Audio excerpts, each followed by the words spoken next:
Again, we'll be reading from Luke chapter 15, verses 1 and 2, and then verses 11 through 32. Now the tax collectors and sinners were all drawing near to him, and the Pharisees and the scribes grumbled, saying, "This man receives sinners and eats with them." Now verse 11. And he said, "There was a man who had 2 sons, and the younger of them said to his father, 'Father, give me the share of property that is coming to me.' And he divided his property between them. Not many days later, the younger son gathered all that he had and took a journey into a far country. And there he squandered his property in reckless living. And when he had spent everything, a severe famine arose in that country, and he began to be in need. So he went and hired himself out to one of the citizens of that country, who sent him into his fields to feed pigs. And he was longing to be fed with the pods that the pigs ate, and no one gave him anything. But when he came to himself, he said, 'How many of my father's hired servants have more than enough bread, but I perish here with hunger? I will arise and go to my father, and I will say to him, Father, I have sinned against heaven and before you. I am no longer worthy to be called your son. Treat me as one of your hired servants.' And he arose and came to his father. But while he was still a long way off, his father saw him and felt compassion, and ran and embraced him and kissed him. And the son said to him, 'Father, I have sinned against heaven and before you. I am no longer worthy to be called your son.' But the father said to his servants, 'Bring quickly the best robe and put it on him, and put a ring on his hand and shoes on his feet. And bring the fattened calf and kill it, and let us eat and celebrate. For this my son was dead and is alive again. He was lost and is found.' And they began to celebrate. Now his older son was in the field, and as he came and drew near to the house, he heard music and dancing. And he called one of the servants and asked what these things meant. And he said to him, 'Your brother has come, and your father has killed the fattened calf, because he has received him back safe and sound.' But he was angry and refused to go in. His father came out and entreated him, but he answered his father, 'Look, these many years I have served you, and I never disobeyed your command. Yet you never gave me a young goat that I might celebrate with my friends. But when this son of yours came, who has devoured your property with prostitutes, you killed the fattened calf for him?' And he said to him, 'Son, you are always with me, and all that is mine is yours. It was fitting to celebrate and be glad, for this your brother was dead and is alive. He was lost and is found.' This is the word of the Lord." All right, so we're continuing in our series looking at core beliefs of Christianity, historic Christianity, things that the global church has held to since the time of Jesus. And week 1, we started with belief. What does it mean to believe? And we saw how everyone, whether you're a Christian, an agnostic, an atheist, every person is a person of deep faith, of deep beliefs. And what does it mean for the Christian to believe in Jesus and to follow Jesus? And then we looked at God, who is God, and then last week we looked at what is humanity. And today we come to the topic of sin, which is related to what is humanity, the topic of sin. There's an author, Sharon Hoddy Miller, and she gives this illustration that I find helpful. She says, "I have this antique piano, and it was made by an expert craftsman 100 years ago. And there's nothing wrong with the design of the piano, but the piano repeatedly goes out of tune. So she needs to keep retuning this piano so it sounds right." I think this is true of most, if not all, musical instruments, right? They need to be retuned. And her point is, this is like the human soul. Right, so every human being, you and every person you know, is made by a master craftsman, God. We're all made in the image of God. We saw this last week. And yet, sin describes the way that we regularly go out of tune, right? Both by nature and by choice, where we turn inward on ourselves so that we don't act in love toward God and people. And it's really important to hold these two things together, the image of God and sin. Right, so first we need to be careful not just view others or ourselves dominantly through the lens of fallenness and sin, because when we do, we miss the dignity and honor by which every person is due, because we're all made in God's image. At the same time, when we downplay the reality of sin, which is common in a lot of circles, it doesn't just make us profoundly naive, just on a philosophical level about what's wrong with the world and the human condition. But on the ground, sin is one of the greatest causes of so much pain in our relationships with God and people. So it's really key that we hold both of these together, image of God and sin. And so today last week was a big emphasis on image of God, today sin. And Jesus tells this parable because he's at a party and a bunch of church leaders complain that he keeps company with sinners. And so his response is to say, okay, you guys want to talk about sin? Let's talk about sin. Let me tell you a story.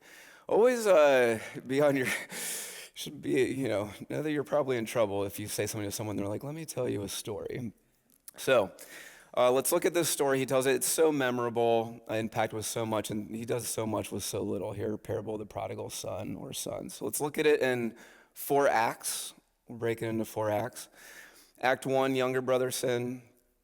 Act 2, older brother sin. Act 3, what is sin really? And number 4, how are we to respond? Okay, so Act 1, younger brother sin. Act 2, older brother sin.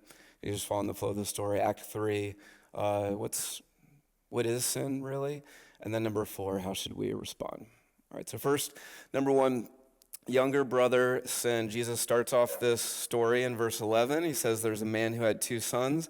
And the younger of them said to his father, Father, give me the share of the property that's coming to me. And he divided his property between them. One father, 2 sons, the younger of which has a spectacularly bad start. He's not awful for demanding his share of the inheritance. He is awful for demanding it now. Because in this context, the inheritance isn't going to come until the father dies. And so when the father says, give me my inheritance now, he's saying, Father, I want your stuff more than I want you. Or more pointedly, he's saying, Dad, I wish you were dead. The son grew up with not only the gifts, but the giver of the gifts. And at some point, he decides, I don't want the giver around. And so he just asks for the gifts themselves. And we see right off the bat, and as the story continues, this younger son is a man of extremes. No half measures with this guy. He's extreme with his words to his dad, and he's extreme with his appetite. The way he runs off with his inheritance and spends it all on sex and drink and your standard Las Vegas fare. And here we see illustrated in the younger son, what Jesus is showing is a category for sin, which you can describe a couple ways. One way you can describe it is my way, not God's way. Another way you can describe it is the despising of limits, right? It's clear that this younger son, he doesn't like being under the rule of his father. And recently in pop culture, there's a great illustration of this. And if you've seen the musical or movie Wicked with Elphaba, right, the main character, she sings the song Defying Gravity, where she talks about breaking free of limits. And here's how it goes, if you're not already singing it in your head. Right? I'm through with playing by the rules of someone else's game. It's time to trust my instincts, close my eyes and leap. It's time to try defying gravity. I really want to sing it, but I don't want to make our worship team insecure with how good of a singer I am. I think I'll try defying gravity, and you can't pull me down. I'm through accepting limits. Very well stated. Now, granted, here, Elphaba, she's throwing off the limits of Oz, who's a God figure. And in the film, right, he's depicted as an evil dictator. And yet, that's often how many of us view God, as an evil dictator, maybe at best an incompetent or an indifferent dictator, where you say, I'm tired of all these rules. I'm through accepting limits. Right, so God, your rules about sex being for a man and a woman inside marriage, that's suffocating. Your rule about giving generously to the church, that's suffocating. Your rule about being active in a church, that's suffocating. Your rule about how I need to love and forgive those who are difficult, right? My enemies, people who have mistreated me, that's suffocating. Right, my way, not God's way. I'm through accepting limits. Younger brother sin. Really important category. In Act 2, we see older brother sin. So Jesus moves from the younger brother to the older son, and he's introduced in verse 25. And the older son's in the field, and he returns home from work, and he hears music and dancing inside the house because the father welcomes the younger son when he returns home. And so the older son's naturally wondering, oh, okay, there's like a lot of music, and I see a lot of people through the windows dancing and eating and drinking. What's going on? So he inquires about this, and he hears not only has his younger brother returned, but his father has welcomed him and is throwing him a party. And he's furious. And mightn't you be? I mean, imagine just in your company, you have a coworker, right, say peer level, who's never pulled their weight. And then one day out of the blue, they curse out your boss and they storm out of the office to take a 1-year Euro trip using the company card to pay for all their expenses. And then when they come back, your boss not only welcomes them, but promotes them and gives them a raise. Yeah, right? So the younger brother's furious, so he stays outside, and this quickly creates a scene. And so the father leaves the party, and you can imagine most people stop what they're doing and they're watching the scene take place outside on the yard. And it says, so the father's entreating him to come in verse 28. The son was angry and refused to go in. And he answered his father, look. I don't know about you, but growing up, if I talked to my parents beginning with look, look, these many years I have served you and I have never disobeyed your command, yet you never gave me a goat that I might celebrate with my friends. But when this son of yours, you can hear the disdain, when this son of yours came who has devoured your property with prostitutes, you killed the fattened calf. And there it is. So with the older brother, what we see is he never left home. He has continued to obey his dad. He's worked so hard for his dad, but he's never really been close. He's physically close, but he's not relationally close. So note, everything's transactional, right? With the father, it's covenantal, it's relational. Son, everything I have is yours. With the older son, it's transactional. I've done ABC, and so you owe me this. All right, so older brother son can be described as your relationship with God is mainly transactional. Okay, you do things and then you demand that God give you a certain kind of life. We also see that just as the younger brother is a man of extremes with his self-indulgent appetites and rebellion, the older son is a man of extremes, not with his disobedience, but with his obedience, right? His extreme goodness, and therefore how God owes him, is keeping him distant from the Father. And also there's a kind of moral pride. Right? He clearly sees himself as more worthy of being treated well than his younger brother. Like that's the big tipping point for a lot of this. And this is especially tempting in our moment of political outrage and moralism, where lots of us in the church are saying, this son of yours, this daughter of yours, okay, I'm going to distance myself from them because of their position, right, on this issue.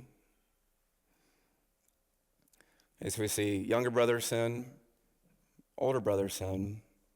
And so now let's ask, what is sin really, right? Because Jesus is giving a remarkable story to brilliantly describe the essence of sin. And so we see with these brothers, while they look very different on the surface, they're actually the same at their core. Right, so one way they're the same is they both reject the father's love. The younger son does it clearly, right? He's like, Father, you don't love me. Clearly, if you did, you wouldn't have these rules keeping me down, so I'm just going to go, right? I'm through accepting limits. But the older son, he rejects his father's love as well, because all of his goodness is a way to demand that his father treat him well. That's not love, that's a wage. So they both reject the father's love. And second, they both want the father's things more than his presence. They both want the father's things more than they want him. The younger brother, right? Give me my inheritance now. I don't want you. I want to leave. And the older son, I don't want you. I want the honor of the celebration. And so here we see the essence of sin, first of all, and this is the most important part, is it's highly relational. It's more relational than it is legal. And this is so key in our life with God because often we primarily think through sin in terms of legal terms, right? Like I'm violating the speed limit in the sky, right? Like this depersonalizes it. Note that so both sons, they did violate legal, ethical, moral commands, right? So the younger son, don't have sex outside of marriage, don't get drunk with alcohol. He does that. The older son, don't be proud, don't have bitterness in your heart. He violates those ethical commands. Honor your father and mother. Both children violate that command. But all of this flows from a disdain toward their father, a relational breakdown toward their father. Because sin is always relational. And notice even the Genesis 3 account, you notice how it's primarily described in relational terms, not legal. So when you look at the serpent's temptation, notice he doesn't actually directly tempt Eve to eat the fruit. He doesn't directly challenge her to violate the ethical command. Instead, what he does is he attacks her perception of God's goodness. And he, like a really good manipulator, right, just gets her to, he just puts a little crack in there that gets her to think he's holding her down somehow. And so then the violation of the ethic flows from, right, it's an inevitable outflow of distrusting God's goodness because sin's relational. And this is what, even with my wife and I, right, when my children sin, when one of them pushes one of their siblings down, when one of them tells a lie, the reason why we get down on a knee and why it breaks our heart and why we walk it through them, it's not the mere fact of you told a lie, you exercise violence toward your sibling. It's because of, and Joel did a great job describing this earlier, it's because of the relational breakdown and the lack of love that it's showing in our household. So what's sin? It's relational more than it's legal. It's, you can go to the next one. Caleb, it's loving God's things more than him. And then number 3, and this is what we've been saying, is it's a failure to love God and people. It always comes down to love. And so anytime you're looking at one of God's commands, right, whether it's to abstain from something or to do something, it's always oriented toward love. It's just really helpful to remember. So you can ask, okay, how is God trying to wire me toward love when he's saying, don't do this or head this way, right? So that's sin's essence. So now let's look at how are we to respond as we look at these two brothers and we look at what the heart of sin, what it is, right? In these various ways that we go out of tune and need Jesus, to the great healer, to retune us. So number 1 is to identify where you are in the parable. A danger here is to hear this story and to immediately think of the older brothers in our lives or the younger brothers in our lives. But Jesus tells this story to hold up a mirror to see where we are. So I don't know where you put yourself, mainly younger brother type, older brother type. I think if we're honest, all of us are some chaotic fusion of both, right? Rebellious mess and proud of it. like some kind of just concoction of both. And so let's ask some questions to see where might there be some older brother tendencies in you and some younger brother tendencies in you. Some older brother tendencies that may show up in their life. One is you do live a generally tidy life, right? Your life is generally put together. Maybe you've been in the church for a long time, but your life with God feels dry, dusty. It lacks joy. Note that the older son describes his life as one of slavery. Another older son tendency is, especially when it comes to difficult people, you tend to have a more critical assessment of them than generous, right? When someone's difficult toward you, you mainly view them through how they're, like the bad things they're doing rather than all the many ways God's probably at work in their life. Another older brother tendency is you find it hard to admit when you're wrong. Would those who live with you, work with you, describe you as somebody as, they're so quick to say, you're right. Like, I was wrong about that, I'm sorry. Or, hey, you have a really good point there. Would they describe you as easy to critique?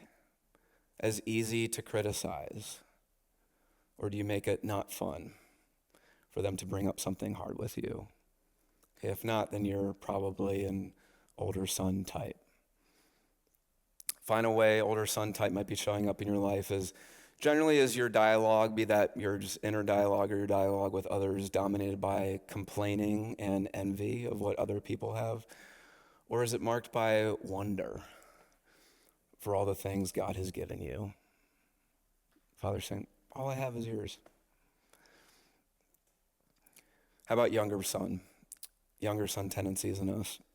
One may be the despising of limits, my way, not God's way. You view God's laws or his limits, is another way you could describe that, as to be ignored or despised.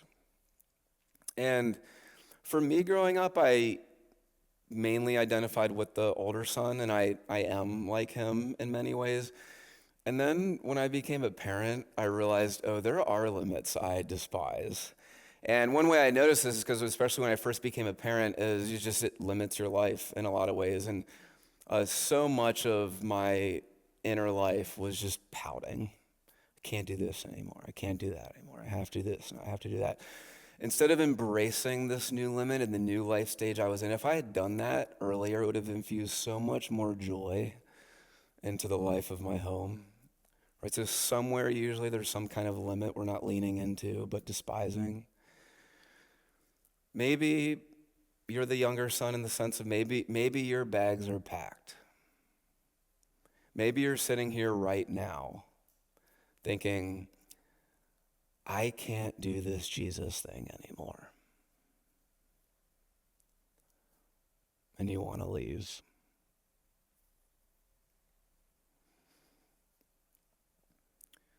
Maybe you're a younger son if so much of your life is colored by guilt and shame. It's how you view yourself. It's your main life with God. It's the way you interact with other people.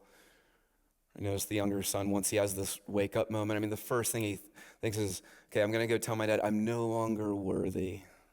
How many of us in some way, shape, or form say, I'm no longer worthy to be fill in the blank? So identify where you are in the parable and don't stop there. Because while Jesus tells this parable to illustrate sin, the main reason he tells this story is to show us that more extreme than the self-indulgent rebellion of the younger son, more extreme than the self-righteous pride of the older son, is the extreme compassion that God has toward both older sons and younger sons. And so second way we respond is run toward the God who's running toward you. You see the way this father interacts with both of his kids with the self-righteous, arrogant older son, he runs out of the house to entreat him to come inside.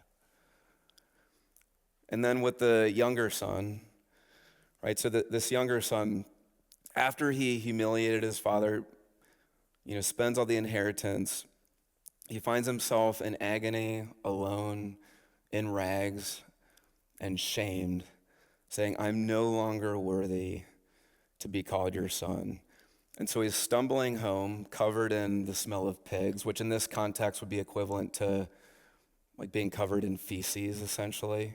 So, And his father sees him from a distance, which implies that this father was probably looking at the horizon every single day for his son. And what does the father do when he sees, and the whole town can watch, when he sees his son coming back alone in agony, in rags and shamed? What's his response? Verse 20, he runs.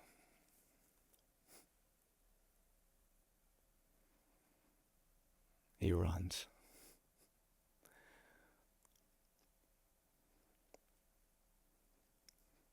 He runs, embraces him, kisses him, gives him the family robe and ring, and says, come on in, we're having a party. And this is nothing less than how God is running toward you today.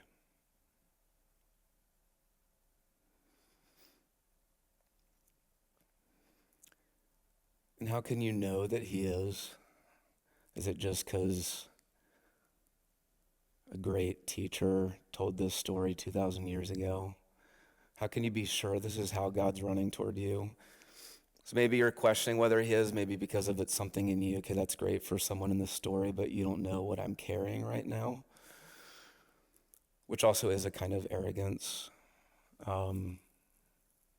Or maybe it's just, it's not something in you, but you believe it's something in God. Right? Like he's really not that kind of God. And the reason why you can be sure that this is how God runs at you, runs toward you, is because you need to look at the third son. Luke 15 describes three sons. It depicts three sons. There's the younger son and the older son in the parable. And then there's the third son telling the story. And why does Jesus tell a story about a son who's alone, in agony, in rags, and shamed? And when the father sees him, he opens the door and runs and embraces him and brings him into the feast. Because not long after this, Jesus, the son, is going to trade places with this son in the story, and he's going to trade places with you and I. Where on the cross he is alone, in agony, in rags and shamed, crying, my God, why have you forsaken me? And no one opens the door. The door is shut for Jesus.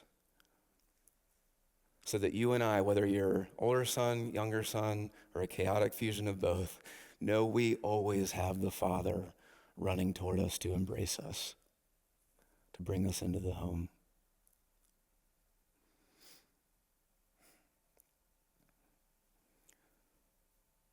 Wherever you are today, whether you're older son, younger son, or just kind of bored, Jesus is pleading with you to run toward the God who's running toward you. This is what Jesus has secured for you, nothing less. And then number 3, we don't stop there.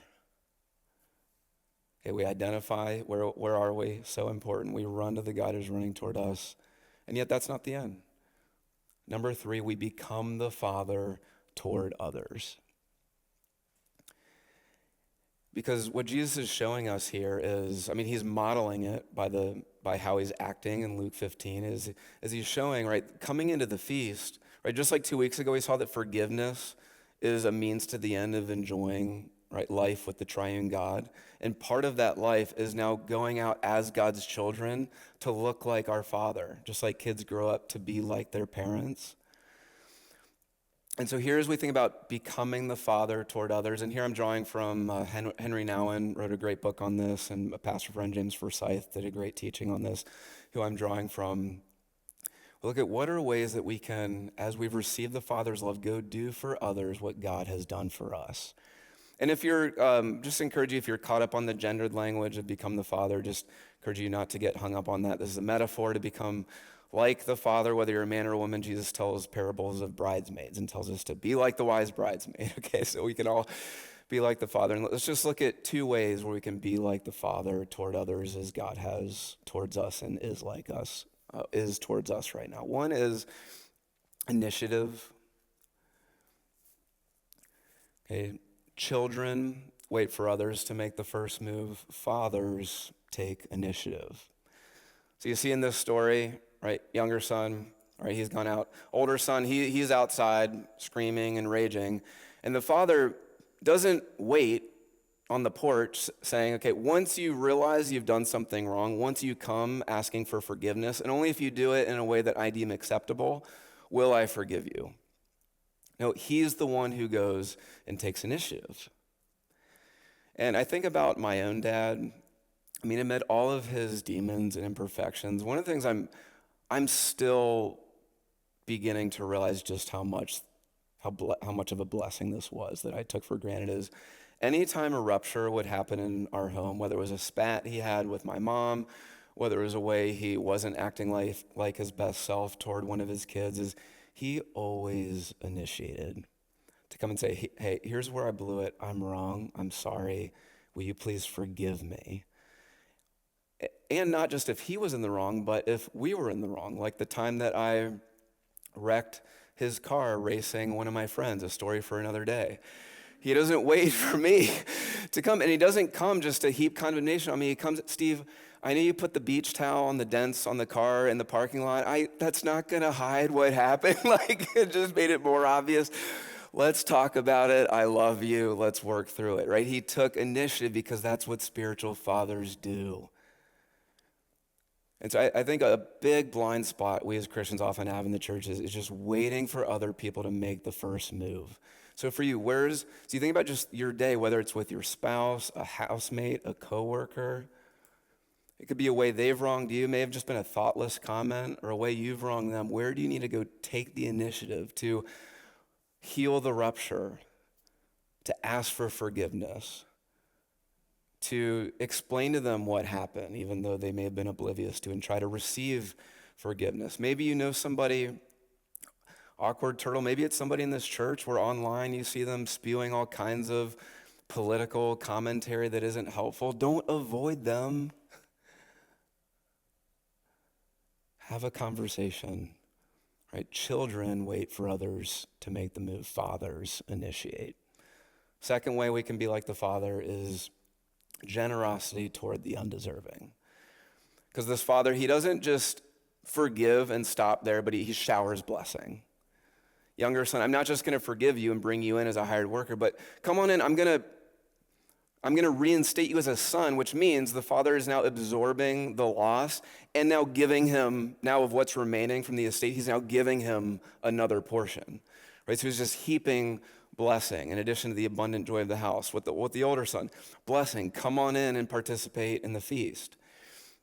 And so for us, as we think about generosity, like for me, this is what was so challenging for me this week. When I think about who I'm not just nice toward, but like gratuitously generous toward, in the rare moments where I am gratuitously generous, usually it's toward those who I really like, or toward those who have been gratuitously generous toward me.